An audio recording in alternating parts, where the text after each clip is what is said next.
Olá, no programa Rumo Certo de hoje nós vamos entender que para falar de gestão é preciso entender também sobre as tendências em tecnologia e transformações digitais no Brasil. Então, seja muito bem-vindo e eu dou as boas-vindas também ao nosso convidado de hoje, Guilherme Henck, cofundador da CapTable e CapRate, plataforma de investimento em startups no Brasil. Guilherme, seja muito bem-vindo. Olá, Sebastião, muito obrigado. É um prazer estar aqui contigo. Prazer todo nosso. Guilherme, queríamos conhecer um pouco mais de você, do seu trabalho, da sua trajetória e também das empresas que você está à frente. Perfeito. Sebastião, eu comecei muito cedo no mercado financeiro, aos 14 anos. Eu comecei a trabalhar em corretoras de ações, comecei a entender como é que funciona o mundo de bolsa de valores e me apaixonei por esse mundo de mercado financeiro. E aí, como é que eu fui cair nesse mercado de inovação, empreendedorismo, tecnologia? Eu fui morar na Inglaterra, fui fazer parte do meu curso de engenharia lá e eu conheci, Sebastião, as chamadas fintechs, um movimento muito forte que estava surgindo no Reino Unido, primeiro lugar do mundo onde esse movimento estava ganhando força, aconteceu lá até antes dos Estados Unidos, de empresas do mercado financeiro começarem a desenvolver intensivamente tecnologia para, enfim, oferecer melhores soluções, oferecer melhores produtos, melhores serviços para os seus usuários. Né? E eu me apaixonei por aquilo ali e pensei, quando eu voltar para o Brasil, eu vou querer empreender numa fintech. Fintech é o termo já clássico, né? Mas unindo os termos financeiro, finanças e tecnologia. Né? Bom, retornei ao Brasil e eu vi esse movimento também começando no Brasil, não tardou a chegar aqui, afinal de contas, nós tínhamos um dos setores, continuamos tendo, de certa forma, um dos setores bancários, setores de serviços financeiros mais concentrados do mundo, o que faz com que os serviços na ponta, os serviços para o consumidor, os serviços para o correntista, para o usuário dessas soluções, não seja tão amigável. Né? Afinal de contas, a gente era muito mal atendido pelos nossos bancos. Acho que ninguém tinha uma grande experiência com o seu banco, era tudo muito burocrático, muito difícil, etc. E o movimento das fintechs começou a acontecer também aqui no Brasil. E foi por essa porta que eu entrei, Sebastião. Então, eu fundei uma fintech lá em 2015, 2016, comecei a mexer com esse tipo de coisa. Uma fintech que tinha como ideia coleta de dados para gerar insights para tomada de decisão do segmento de fusões e aquisições, compra e venda de empresas, etc. E essa fintech deu errado. Faz parte do jogo, a gente empreende, às vezes dá certo, mas na maioria das vezes também dá errado e são os aprendizados que a gente coleta aí para levar para frente. Essa fintech quebrou em poucos meses, eu não consegui fazer dar certo, eu não encontrei aquilo que a gente chama de market fit, né, que é aquele encaixe do produto ou do serviço com o mercado, de forma que os clientes queiram utilizar ou estejam dispostos a pagar por aquela solução. Mas é um processo de experimentação, de tentativa e erro, é assim mesmo que funciona. E essa empresa, então, quebrou, ela se chamava Deal Negócios Digitais. Quebrou e aí eu fui trabalhar no setor financeiro tradicional, até que fundei mais recentemente, em 2018, as nossas duas empresas hoje que têm tido um destaque bastante interessante aí, que é a CapTable. A CapTable é uma plataforma de investimentos em startups, é a forma que a gente tem de trazer os investimentos startups para o dia a dia do investidor comum, que antes estava restrito aos grandes fundos, aos grandes investidores, e agora, numa dinâmica parecida com a Bolsa de Valores, a gente traz essa classe de ativo para o investidor comum, que tem um pouquinho de renda fixa, um pouco de renda variável, Bolsa de Valores, imóveis, e ele pode também agora montar uma partezinha do seu patrimônio, uma partezinha do seu portfólio alocada também em startups, investindo em startups com valores a partir de R$1.000. E também temos a CapRate, que é uma empresa de crédito imobiliário. Então, do lado de quem constrói, de quem levanta um prédio, pode captar um recurso mais acessível do que o banco, uma linha de crédito, empréstimo mais acessível que o banco, através de pessoas físicas, pequenos investidores como nós, que podemos estar investindo nessas construções e ganhar como se fosse uma renda fixa. Então, Sebastião, são inovações que a gente está trazendo para o mercado financeiro e, é claro, como a gente, tem que acompanhar as tendências de investimentos daqui para frente, que setores que a gente tem que investir, a gente também está sempre acompanhando o que está acontecendo no mundo de tecnologia e inovação. Sim, mas me diga, houve esse crescimento, sim, a gente percebe isso também, mas houve uma democratização também, Guilherme? Você diria que isso, desde que você voltou, que fundou a sua fintech, hoje há mais possibilidades, então, de investimentos para o investidor no Brasil? Sem dúvida, Sebastião. Acho que não só de investimentos, mas de serviços financeiros de forma geral.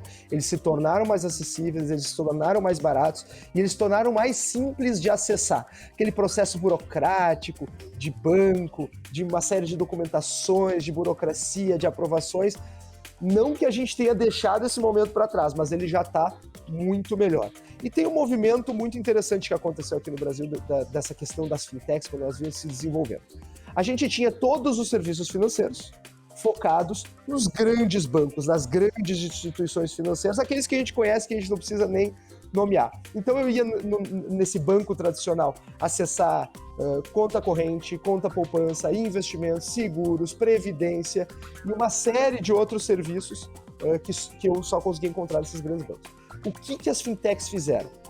Elas foram lá e disseram, vou tomar apenas esse serviço desse grande banco e vou competir com ele, oferecendo a melhor experiência para o meu usuário nesse serviço específico. Né? Então, só para citar alguns exemplos, né, o Nubank é o exemplo mais clássico que a gente tem, ele disse, vou oferecer apenas cartão de crédito e vou criar uma camada de aquilo que a gente chama de user experience, mas traduzindo aqui a experiência do usuário, né? Vou criar uma camada de experiência do usuário para que seja muito simples ter um cartão de crédito e gerir o seu cartão de crédito. E não deu outra, né? Uma série de pessoas, milhões e milhões de brasileiros pelo país, adotaram essa solução. E várias outras fintechs foram tomando um ou dois, no máximo, serviços desses grandes bancos e fazendo aquilo que a gente chama, ficou conhecido pela palavra em inglês, unbundling, ou seja, desmontagem. A gente vai desmontar os serviços dos grandes bancos. E cada fintech vai oferecer apenas ele da forma mais adequada ao uso das pessoas, da forma mais simples, da forma mais tranquila de se utilizar. Bom, depois que essas fintechs conseguiram conquistar uma massa grande de clientes para aquele serviço específico, que era muito bem entregue, que os clientes estavam muito satisfeitos com a forma de utilizar, elas começaram a plugar outros serviços. Então é o movimento que a gente chamou de rebundling, ou seja, remontagem. Então a gente teve a desmontagem e agora a remontagem. E de novo, o exemplo do Nubank é o mais clássico. O Nubank, após conquistar milhões de clientes com o produto cartão de crédito, começou a botar conta digital, começou a botar investimentos, começou a colocar seguros e uma série de outros serviços para aproveitar aquela mesma base, mas sem perder aquela essência de ter aquela camada de experiência do usuário, de qualidade na prestação de serviço que a gente não estava acostumado a receber nos grandes bancos. Então sim, Sebastião, ficou mais acessível, ficou mais fácil, ficou mais simples e menos burocrático para o brasileiro acessar serviços financeiros de forma geral. Mas muito curioso esse movimento, muito interessante essa desmontada que você fala e montagem de novo. Eu imagino o desafio que tenha sido para as fintechs, né? Porque de certa forma era concorrer com grandes também no mercado. Como é que se deu esse movimento no sentido de adaptação e de efetivação dessas fintechs? Como elas conseguiram isso? Foi tecnologia simplesmente ou o mais forte? Foi uma mudança de cultura também? O que é que aconteceu? Eu acho que foram dois movimentos, sobretudo, Sebastião. O primeiro deles foi, sim, o uso intensivo da tecnologia. O setor financeiro brasileiro sempre foi muito forte em tecnologia, sempre teve uma tecnologia de ponta, a nível mundial, inclusive. E talvez a gente possa tentar falar sobre as origens, a hiperinflação da década de 80, 90. Foi uma necessidade, o setor bancário desenvolver uma tecnologia muito robusta para dar conta das suas operações, dado o cenário complicado que nós tínhamos. Mas essa tecnologia, ela ficava da porta para dentro das instituições financeiras, dos grandes bancos. E o que as fintechs fizeram foi talvez uma palavrinha aí, uma frase que tu citaste, mudança de cultura. As fintechs, elas passaram a produzir tecnologia da porta para fora. A tecnologia passou a ser usada para interação com o usuário, que melhorou muito a experiência dele. E o segundo movimento, Sebastião, que também contribuiu muito para isso, foi a parte regulatória.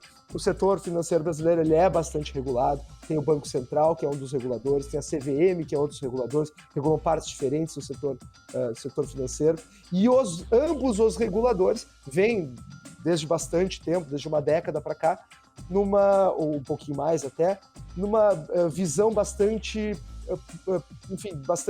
positiva para o mercado, de progredir, de avançar, de inovar, né, de se modernizar.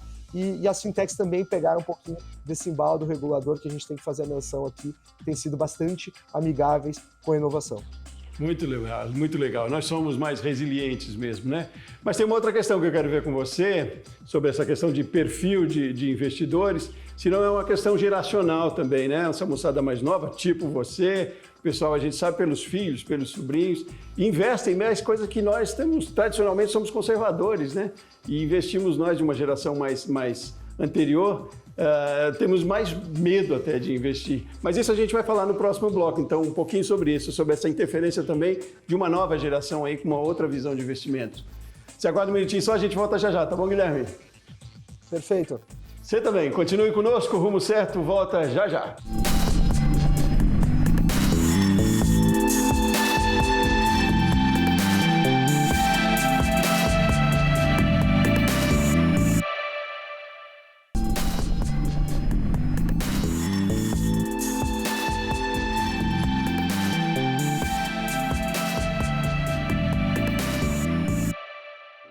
Muito bem, estamos de volta com o programa Rumo Certo. Estamos falando de gestão hoje e entendendo também a importância das tendências em tecnologia e transformação digital. E aqui comigo o Guilherme Henke, que é um especialista no assunto. Guilherme, vamos continuar nessa conversa? Falava no bloco anterior com você sobre essa questão de geracional também, né? Se essa moçada mais nova que tem uma outra visão de investimento, uma outra visão até de carreira, de trabalho, né? Tem interferência disso também, Guilherme? Uma questão da geração que pensa diferente? Com certeza, Sebastião. É fácil a gente verificar na prática essa diferença. Nas gerações mais jovens, o brasileiro mais jovem, ele é muito conectado. Ele é muito conectado em tecnologia. E, de novo, é mais uma das coisas que a gente está na vanguarda global. Se a gente olha o número de usuários do Instagram, número de horas utilizadas de Instagram, número de horas utilizadas de LinkedIn, de smartphone, conectividade com a internet, todos esses índices que a gente olha, é o Brasil sempre no topo mundial. O brasileiro, ele consome muitos serviços online. E isso tem a ver, sim, muito com essa nova geração que surge já conectada na tecnologia. Mas quando a gente fala de investimentos, a gente também observa esse efeito. Então, o brasileiro mais jovem, ele se forma como investidor, ele passa a entender um pouquinho mais de como alocar os seus recursos, o seu patrimônio, e ele vai procurar alternativas. Às vezes ele não quer aqueles investimentos tão clássicos, né, que a gente se acostumou no passado, ele quer procurar as novas classes de ativo, investir em startups, investir em criptomoedas, mas eu faço aqui o meu apelo também, Sebastião, a gente não pode jogar fora o que funcionou no passado, né? A gente precisa ter uma estratégia sensata de alocação de recursos, de alocação patrimonial e também trabalhar com diversificação. Então eu posso ter a minha criptomoeda, eu posso ter o meu investimento em startup, mas é importante que eu tenha minha renda fixa, meus investimentos em imóveis ou fundos imobiliários, que eu tenha meus investimentos em ações, para que eu esteja diversificado do risco. Então acho que assim como os jovens, eles precisam beber daquilo que os mais experientes fazem ou vieram fazendo ao longo do tempo, acho que os mais experientes também podem aprender com essa nova geração, porque existe uma nova classe de ativo, existem novas alternativas muito rentáveis ao acesso do investidor comum que antes não estavam à disposição. Interessante. Agora você falou dessa questão da diversidade, é importante, né? Não botar os ovos todos numa cesta também, é uma questão de segurança também, né? E ainda mais eu pergunto para você com a estabilidade econômica que a gente tem também, né? Que tem outra interferência grande aí, né? Como a gente investir, qual é o momento certo de eu, enquanto micro e pequeno empreendedor, por exemplo, entrando bem para a pessoa jurídica, o momento certo de eu pensar em investir, que preocupação eu tenho que ter num momento tão instável economicamente que a gente vive? De fato, a gente fica um pouco ansioso, né? Nós temos um cenário eleitoral que se avizinha, nós temos um conflito bélico na Europa, nós temos a economia global no momento de incerteza, juros subindo no mundo todo. Parece que realmente não é um bom momento para se tomar decisões. E talvez seja melhor a gente esperar algumas dessas tempestades passarem antes de tomar decisões mais agressivas. O fato é que a gente nunca, Sebastião, se arrepende de ter tomado uma decisão dura o suficiente o quanto mais cedo possível, né? Recentemente a gente viu, observamos até no segmento de tecnologia, várias grandes empresas de tecnologia demitindo 200, 300, 400, 500 pessoas ao mesmo tempo para tentar se adaptar a esse novo momento. Pode ser um movimento exagerado? Pode, é bem provável que se prove um movimento exagerado no futuro. Mas como eu comentei, a gente não se arrepende de tomar movimentos exagerados, a gente se arrepende de não ter feito essas decisões, esses movimentos. Então, o que eu sugiro para o pequeno empreendedor, que hoje está diante de tomada de decisão, incerto do que vai acontecer, vale aquela velha frase, aquele velho clichê: planeje para o pior, né?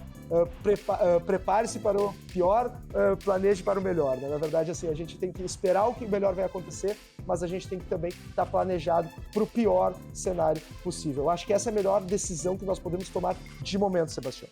É uma questão de gestão, né? Mas é um momento de cautela, então, se diria.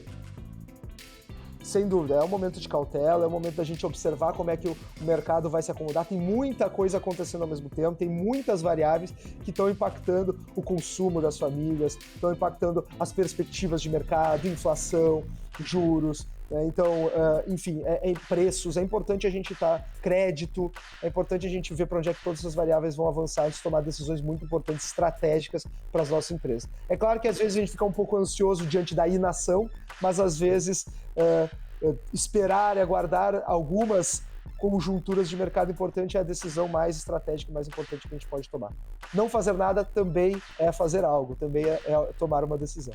Claro, interessante, né? É interessante a gente pensar nessa questão de investimento, né? Porque às vezes quanto a gestão melhor, mais bem planejada, talvez nos momentos de crise do mercado, seja o melhor momento justamente se você estiver bem calçado, né? Com uma gestão bem feita, com um planejamento bem feito, de aproveitar aquelas oportunidades, né? Ter um momento em que se a gente não está bem sustentado, numa instabilidade econômica, a gente vai junto, né? Acho que a pandemia também mostrou um pouco isso, né, Guilherme? Empresas mais bem estruturadas, mesmo micro e pequenas, elas passaram com mais, talvez não digo facilidade, mas conseguiram passar pela pandemia, né? E se você não estava bem calçado, muitas foram embora, né? Então, quer dizer, pensar também nisso, né? Um momento que o mercado parece tão instável e tão ruim, entre aspas, se você estiver bem planejado, bem organizado, pode ser o melhor momento para você investir, né? Você está com taxas de juros maiores, talvez seja por aí também, não tenha esse tipo de orientação, Guilherme. Sem dúvida, do ponto de vista do pequeno negócio, do empreendedor, são momentos de seleção natural de mercado. Quem está mais fraco, quem se adapta menos, vai padecer, e quem está mais robusto, quem está mais adaptado, quem toma decisões com velocidade, vai provavelmente passar por esse momento e se ver mais forte ali na frente. Do ponto de vista do investidor, Sebastião, são momentos de oportunidade, são momentos de a gente fazer a nossa alocação patrimonial, de a gente investir em ativos que eventualmente estão com preços mais atrativos. Isso vale para a Bolsa de Valores, isso vale para imóveis, isso vale para qualquer classe de investimento. No setor de Venture Capital, que é como é o nome chique do mercado de investimentos e startups, né, a gente observou isso de uma forma muito intensa. As startups, elas captavam rodadas de investimento sucessivamente maiores e a valores de mercado absurdos. A gente viu empresas de tecnologia valerem a mesma coisa que grandes empresas, 10, 20 vezes maiores do que a si mesmo. Né? Por quê? Existiu um momento de euforia nesses últimos anos do que tange tecnologia e inovação. E agora o mercado está se corrigindo, está voltando para patamares naturais de mercado, está voltando para a sensatez mercadológica. E é nesse momento que nós, investidores, temos a oportunidade de fazer alocações racionais e de ter ganhos no longo prazo. Guilherme, como é que você vê enquanto tendência mesmo, né? A gente vem falando aí que teve uma explosão de investimentos em startups, não é? No último ano, inclusive, tem uma pesquisa da CapTable sobre isso, né? Você falou aí que a gente está entrando no mercado talvez de estabilidade, mas que tendência a gente tem? Como é que a gente está? Em que pé a gente está nesse mercado? De fato, Sebastião, se a gente olha para os últimos 5 anos de investimentos em startups, a gente acha que mercados crescem rápido quando crescem 20%, 30% ao ano. Agora, se a gente olha para o mercado de investimentos em startups, é interessante observar o efeito. Em 2017, a gente tinha 3 bilhões investidos em startups no Brasil. Em 2018, 5 bilhões. Ou seja, muito mais do que os 20% e 30% que eu comentei aqui. Em 2019, a gente foi de 5 para 9. Em 2020, nós fomos de 9 para 18. E em 2021, Sebastião, pasmem, 50 bilhões investidos em startups. Então, em 5 anos, nós partimos de 3 bilhões para 50 bilhões. Um crescimento completamente fora de qualquer crescimento que a gente observou em outros mercados. E o que a gente está vendo daqui para frente é que vai existir uma normalização, a gente não vai bater os mesmos números nos próximos anos, mas a gente vai ver o capital migrar daquelas empresas maiores, daquelas empresas mais midiáticas, que a gente conhece, que a gente se fala na mídia o tempo todo, é o Nubank, é o Log, é a Loft, são essas Quinto Andar, essas grandes empresas, vai começar a migrar para empresas menores, e aí surgem oportunidades também para os pequenos empreendedores, né? Porque o capital migrou para essas grandes empresas, inflou os valores de mercado delas, os investidores se deram conta desse momento de euforia e estão reposicionando o capital agora em empresas menores, mais no início da sua trajetória de desenvolvimento, e que vai gerar grandes oportunidades para os pequenos empreendedores ao longo dos próximos 3 a 5 anos. Então, Guilherme, falando dessas oportunidades, qual é o critério que eu, enquanto micro e pequeno empreendedor, devo ter na hora da tomada de decisão de fazer um investimento, por exemplo? É a taxa, é o prazo, é a facilidade tecnológica que me leva? Qual seria a sua orientação? Eu acho que uma das grandes vantagens que a tecnologia trouxe para o mercado, Sebastião, é a capacidade de a gente testar rápido, né? De fazer um teste barato e rápido. Então, quando a gente fala de implementar tecnologia em pequenos negócios, a gente está falando de, eventualmente, tentar oferecer uma nova solução, testar com um pequeno número de pessoas, em aquilo dando certo, a gente validando algumas hipóteses, a gente ia abrangendo e aumentando o número de pessoas para quem a gente leva essa solução, até eventualmente a gente conquistar o mundo, como a gente viu várias startups fazendo. Quem está acostumado a empreender com startup conhece aquela sigla mais famosa do mercado de startups, que é o MVP, o mínimo produto viável. Eu faço um protótipo, eu testo ele com o mercado, eu vou construir o meu produto não para o mercado, mas com o mercado. Então eu testo o meu protótipo e vou adaptando ele à necessidade que o mercado vai me retornando, de como que o mercado quer utilizar aquele produto, como os meus clientes querem interagir com aquele produto ou serviço. Então, baixou a barreira da inovação, a tecnologia baixou a barreira da inovação e agora os pequenos empreendedores, um jovem empreendedor dentro da sua casa com um computador pode inovar. Antes a gente precisava de milhões e milhões para investir em maquinário, investir em pesquisa e desenvolvimento. Agora um jovem com um computador dentro da sua casa ele pode estar inovando, então a barreira da inovação baixou e a velocidade de testar esses novos produtos e serviços ela também aumentou exponencialmente. Então a dica que eu dou para os pequenos e médios empreendedores que estão pensando em investir em tecnologia é passo a passo. Não vamos tentando sofisticar demais, vamos fazendo passo a passo, testando as novas soluções com um pequeno público e depois levando para o grande público. Senão, Sebastião, a chance da gente errar e gastar muito dinheiro ao longo do processo é bastante grande. É planejamento, é gestão, né? É organização também, né, André? Né, Guilherme? Guilherme, muitíssimo obrigado pela sua participação aqui, meu cara. Foi um prazer conversar com você, muito conhecimento, muita informação. E eu queria só fechar toda essa nossa conversa aqui, que você sintetizasse isso mesmo, né? A gente viu aí há uma democratização, ótimo, é preciso fazer um planejamento. E, assim, falando em democratização, dá acesso a todo mundo, não tem mais justificativa para não fazer, não investir, né? Felizmente, o que é bom para a economia, para o todo também, né? Mas sintetizando toda essa nossa conversa, já deu várias dicas aqui durante todo o papo. Mas o que de mais importante a gente tira desse papo aqui, enquanto tendência em tecnologia, em inovação, enquanto gestão também?